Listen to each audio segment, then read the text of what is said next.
Šodien ir 8. kaban, diena par pašpietiekamību un par kustību. Par to, ka tu esi pašgaita, arī tad, kad tev šķiet, ka esi apstājies.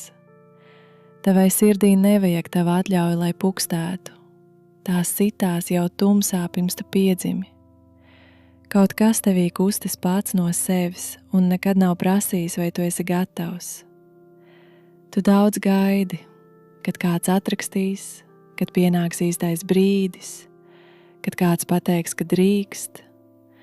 Un tā, gaidot atļauju kustēties, tu iemācies domāt, ka bez tās tu nevari.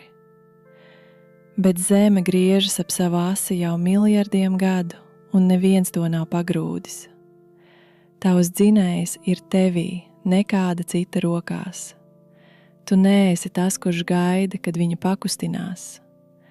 Tu esi ass, ap kuru viss pārējais griežas.